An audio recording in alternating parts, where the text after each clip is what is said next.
Mesdames et messieurs, bonjour, bienvenue à cette deuxième conférence de presse qui sera consacrée à la loi fédérale sur les produits du tabac.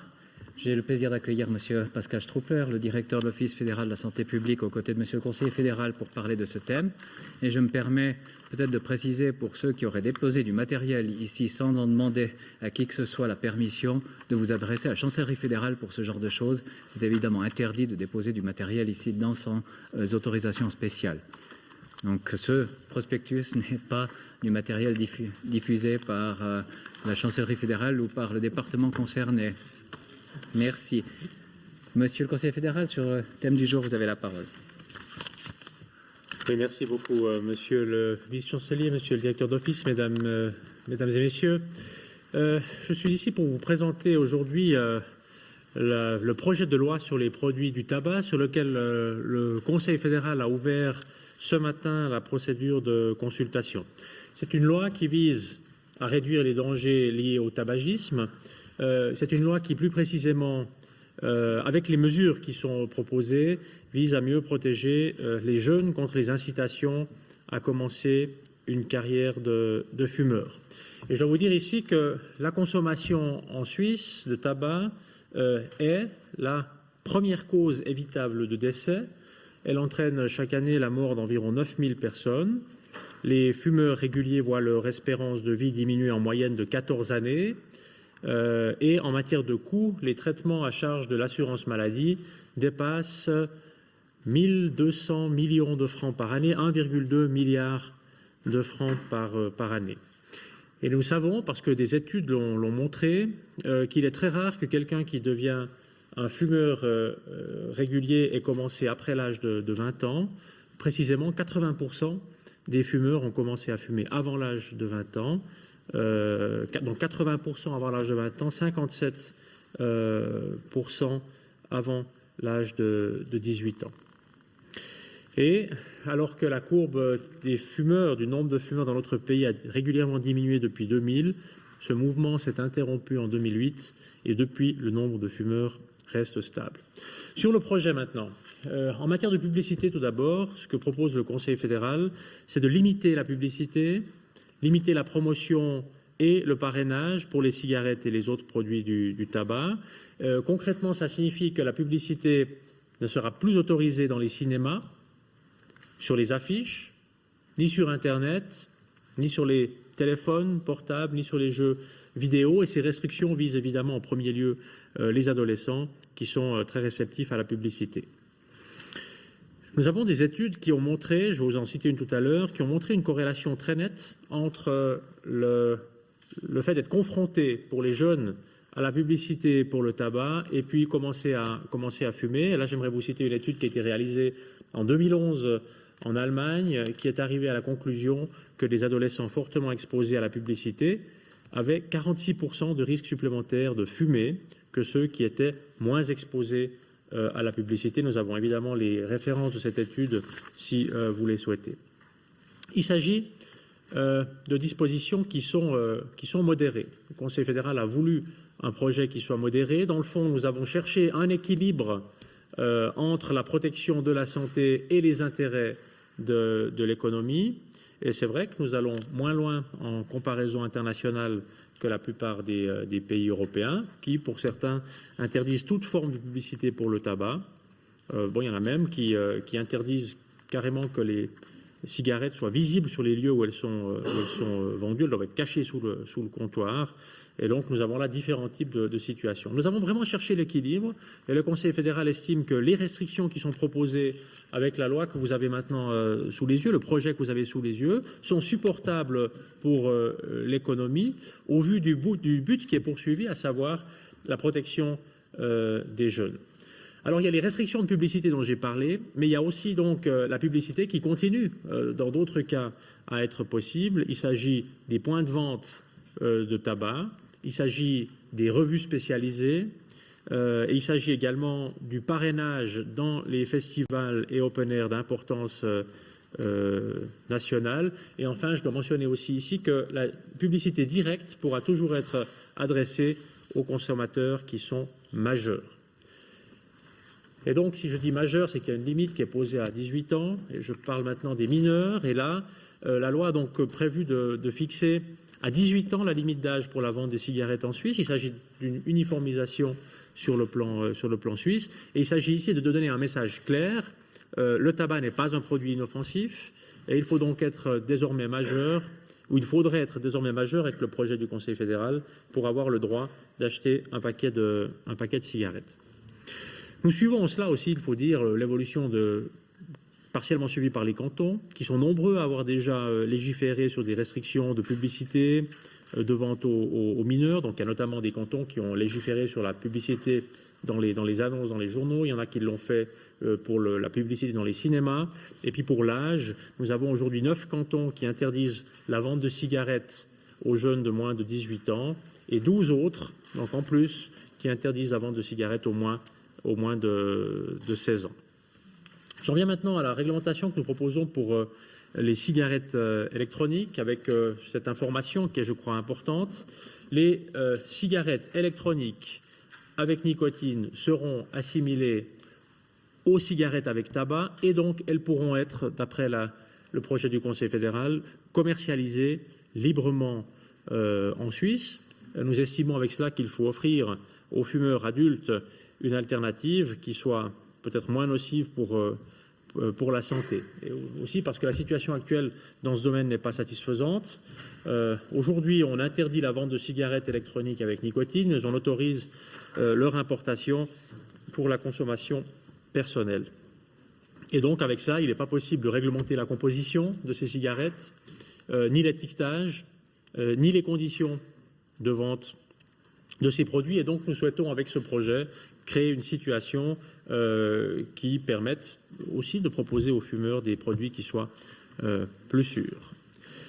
Der Bundesrat will also die nikotinhaltigen E-Zigaretten den Tabakwaren gleichstellen.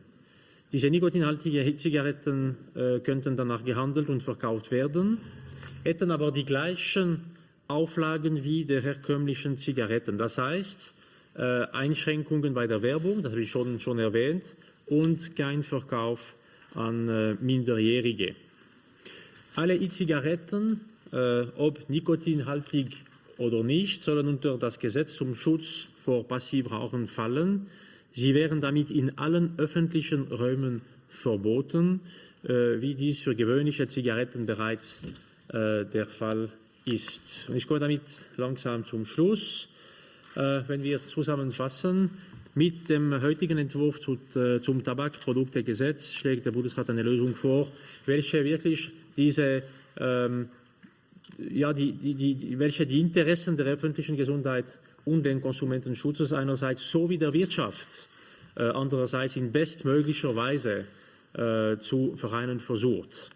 Er übernimmt zudem für die gesamte Schweiz gewisse Regelungen, die bereits in mehreren Kantonen gelten. Der Verkauf von Zigaretten an unter 18-Jährige soll verboten werden und die Einschränkungen für Werbung und Sponsoring etwas restriktiver organisiert.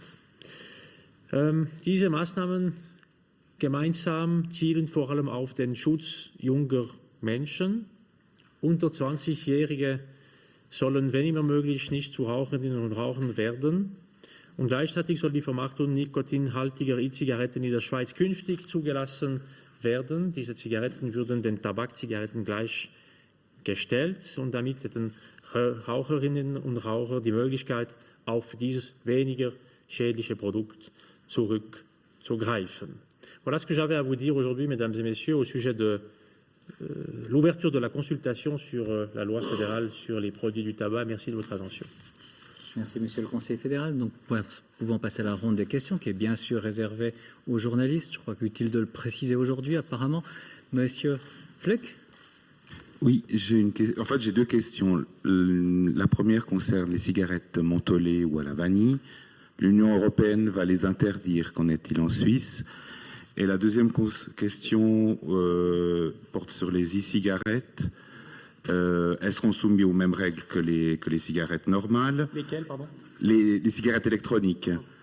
Qu'en est-il des taxes auxquelles elles seront soumises et des taux de nicotine autorisés? Voilà. Évidemment assez technique. Je ne suis pas sûr d'avoir bien compris votre première question qui concernait les cigarettes mentholées. Ça, je vous laisserai répondre sur cette question-là. Moi, je ne suis pas en mesure d'apporter une réponse comme ça. Si j'ai bien compris, il s'agit de cigarettes mentholées, mais avec du tabac. Donc, à ce moment-là, c'est sous la législation qui concerne les produits du tabac. Et puis, pour ce qui concerne les cigarettes électroniques, comme je vous l'ai indiqué, la nouveauté avec le projet mis en consultation, c'est l'autorisation à la vente des cigarettes électroniques avec nicotine, qui seraient également soumises à la législation sur les produits du tabac et qui seraient soumises aux mêmes restrictions et conditions que les cigarettes classiques, si je peux le dire comme ça. Ça signifie donc l'interdiction de fumer dans les lieux publics fermés et sur le lieu de travail. Enfin, c'est la législation qu'on connaît, qui a été adoptée par la population. Et ça signifie également des restrictions de publicité. Ça signifie également l'interdiction de la vente à des mineurs. Donc, une vente qui est réservée aux adultes. C'est les mêmes conditions. Est-ce que j'ai répondu à votre question avec ça? Ça vous n'avez pas l'air content. Non, la question portait sur les taxes qui seront imposées à ces liquides qui contiennent la nicotine et aux taux de nicotine maximaux qui seront autorisés. Sur les taxes, ça, c'est pas fixé dans la loi, évidemment. C'est quelque chose qui est fixé dans l'ordonnance. Le directeur d'office vous répondra tout à l'heure. Sur la question de l'imposition, ça ne relève pas de cette loi.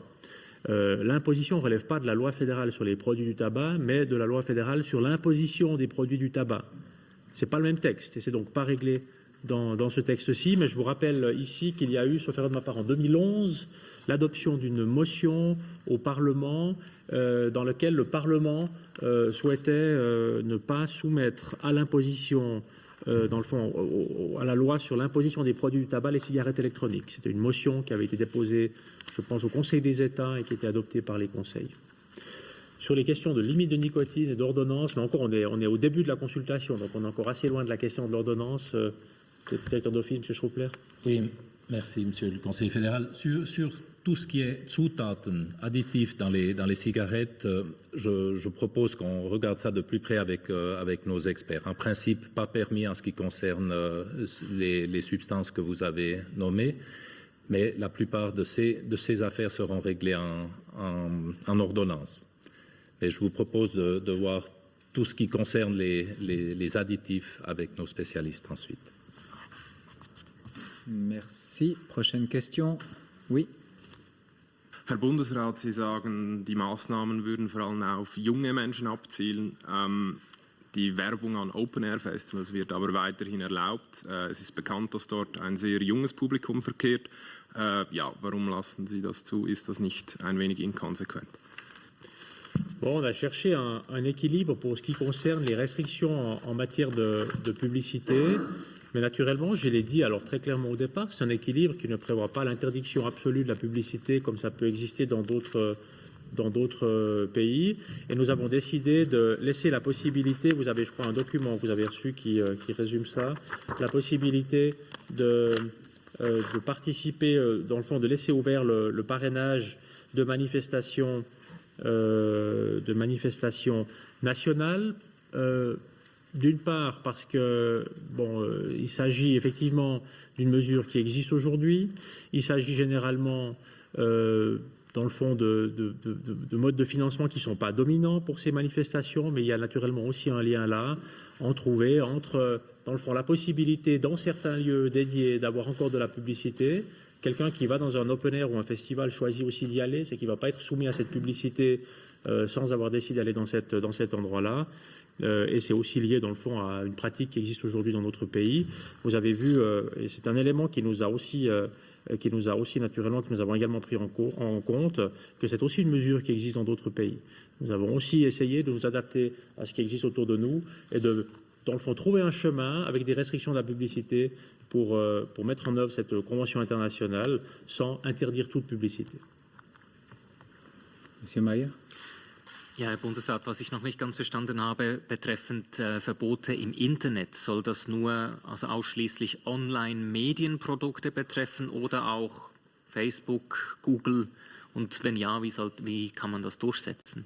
Bon, la première chose qu'il faut dire ici, c'est qu'on peut naturellement réglementer que ce qui concerne les sites et les pages qui sont en Suisse. Alors, c'est clair qu'on ne peut pas commencer à réglementer les sites qui se trouvent à l'étranger.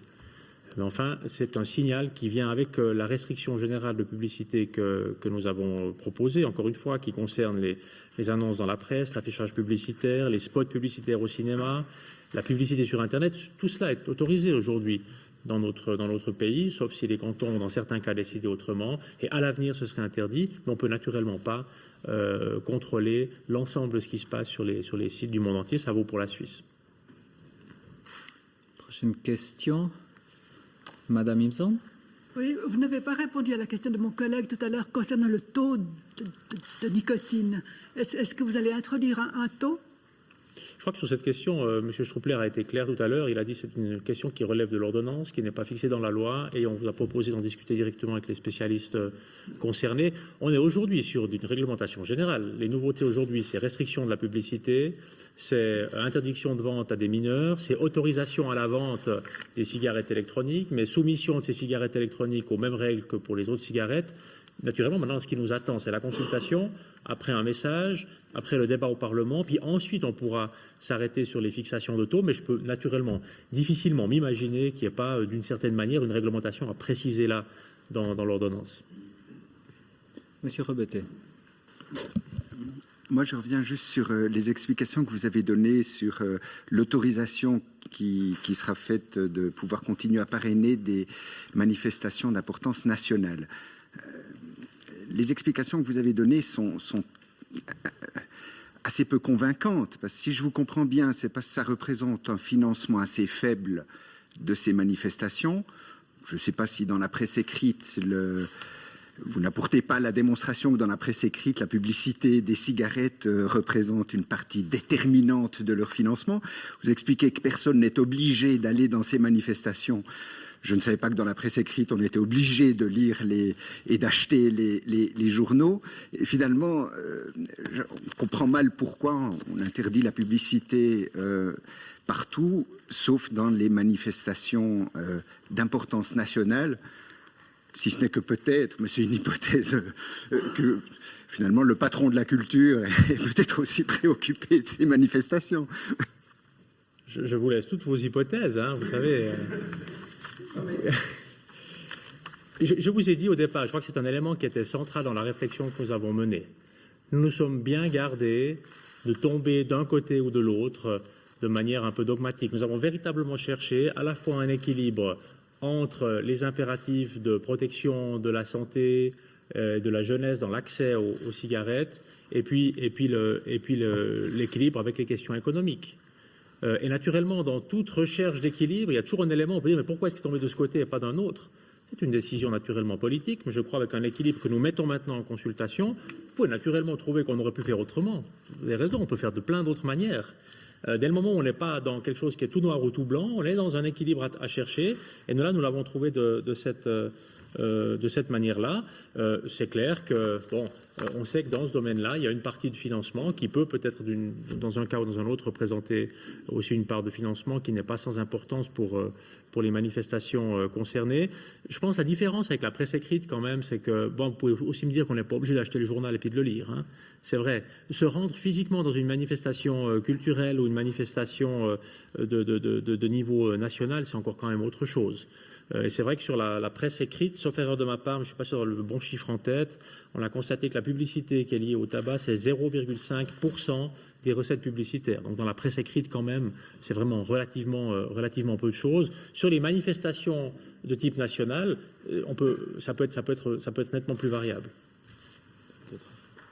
Oui. Monsieur Studer. Oui, pardon, Monsieur Struppler d'abord. Peut-on rajouter que des manifestations qui sont spécialement destinées à des jeunes, dans ces cas-là, nous n'avons pas de publicité. Donc ça rend un peu plus étroit la chose. Et toutes les manifestations sportives sont exclues.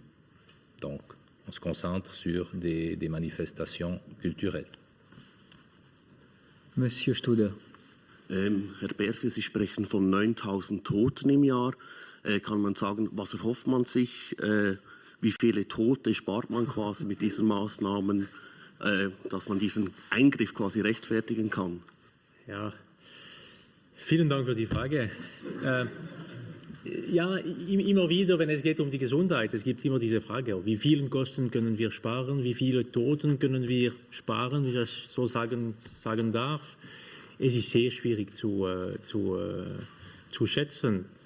Simplement, ce qu'on voit, ce que nous savons, c'est que nous n'avons plus beaucoup eu de réduction de la part des fumeurs dans la population depuis maintenant 5 ans. Nous connaissons le nombre de décès. Si on arrive à réduire notamment l'accès à la fumée, ou dans le fond l'entrée dans une carrière de fumeur, des jeunes de moins de 20 ans, on réduit la part des fumeurs et ça a une incidence directe sur le nombre de maladies et de problèmes de santé qui se développent ensuite à cause de la fumée.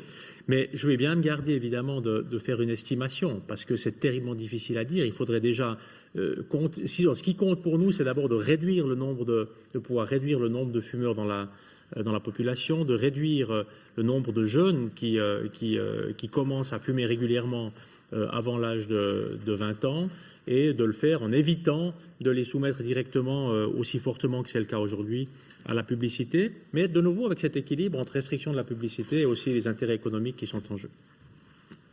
Prochaine question, oui, Madame Bella. Oui, dans l'Union européenne, la cigarette électronique n'est pas toujours considérée comme un produit du tabac. Parfois, ça peut être un médicament. Quelles sont les raisons qui ont poussé le Conseil fédéral à l'introduire dans la loi sur les produits du tabac? Et puis, une deuxième question. Vous avez dit que c'est un produit plus sûr, les cigarettes. Est-ce que l'OFSP, le Conseil fédéral, recommande aux fumeurs de passer à ce mode de consommation, sachant notamment que la fiscalité sera différente? Bon, nous souhaitons évidemment tout d'abord réduire le nombre de fumeurs. C'est ça l'objectif, parce que, comme je vous l'ai indiqué au début, nous savons que la fumée a des conséquences très néfastes sur la santé, pas seulement sur la santé des personnes concernées, mais ça a aussi des conséquences ensuite sur les coûts de la santé et puis sur les conséquences aussi personnelles. Ça, c'est le premier point. Le deuxième point, pour quelle raison est-ce que c'est réglé dans le cadre de la loi sur les produits du tabac? C'est parce que c'est un produit qui est assimilable. Avec le contenu, dans le fond, en nicotine notamment, on a des produits qui sont assimilables à du tabac et nous n'avons pas souhaité ici, dans le fond, faire d'énormes différences. Parce que, voyez-vous, en termes d'application ensuite, une des questions qui se pose, c'est comment est-ce que vous faites pour différencier quand c'est vraiment sur le terrain? Vous avez des cigarettes normales qui ressemblent de très près à des cigarettes électroniques avec nicotine, qui sont elles-mêmes des cigarettes électroniques avec nicotine, où on peut enlever l'élément qui produit de la nicotine et qui deviennent du coup des cigarettes électroniques sans nicotine. Et à 2 ou 3 mètres de distance, c'est la même chose, c'est le même produit.